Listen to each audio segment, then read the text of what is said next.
Ito ang ginawa ko na Hanabishi top load automatic washing machine. Mamaya man bigay ko po sa iyo.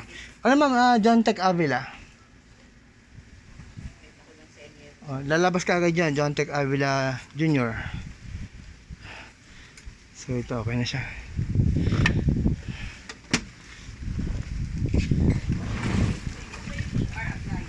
Opo, yan po.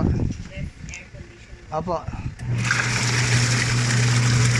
Pero yung sa Facebook ko, may Facebook ko akong ano. Ito ang ganda ng edit.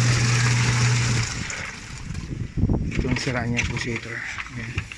So bilog na yung dapat yan square. Ano nga? Opo, dapat maraming tubig ah. Kasi kung konti ang tubig mo, maraming labada, masisira talaga agad yan. Pero makikita sa ikot, ang lakas na, di ba? Kaya lang, kung sira talaga yung pyesa, hindi ganyan ang ikot niyan. Kasi yung normal niya, ganun din, malakas din. Po, ang pagkakaiba lang po kasi nito, normal, 5 ikot. Ay, ganun? Strong, 8 ikot. Okay. Yung dami lang na ikot. Okay. Yeah. Kala ko yung pinakalakas ng ikot. Hindi po. Yung dami lang na ikot ang naiba. Ganyan po talaga, malakas po talaga to. Oo.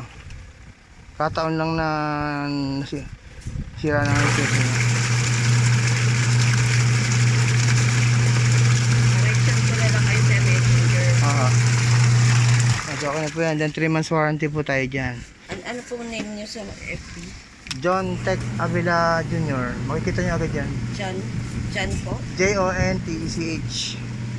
Jontech. Dire-diretso lang yan. Avila Jr. Lumalabas ka agad yan. Yun po. Ito may number ko. Yun yung number ko. Kita niya, napakarami kong post yan. Ay, hindi po pala kayo add friend lang pala. Wala po kayong page? Marami kong page. Yan yung main account ko. Sige po, ano niya yan. Then, yung marami kong page yan, makikita niyo yung mga post ko. Okay. Marami akong page dyan. Meron akong page para sa automatic washing, may page ako para sa rep. Ay, palip.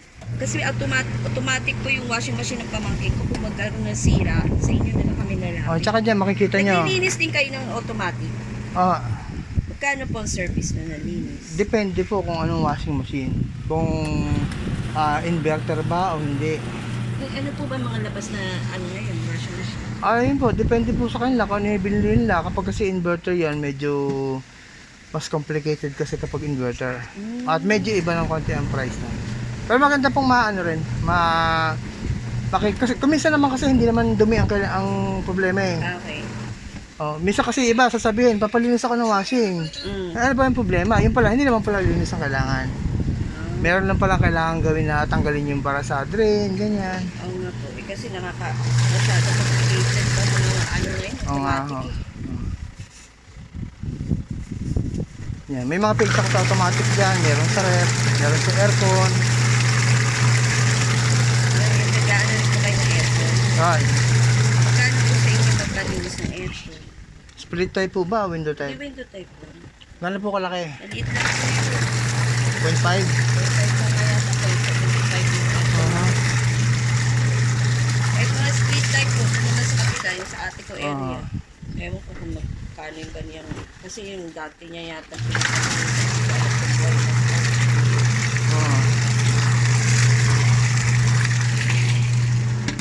po service niya sa gano'n? Split type? Split type ma'am. Kapag po sa split type,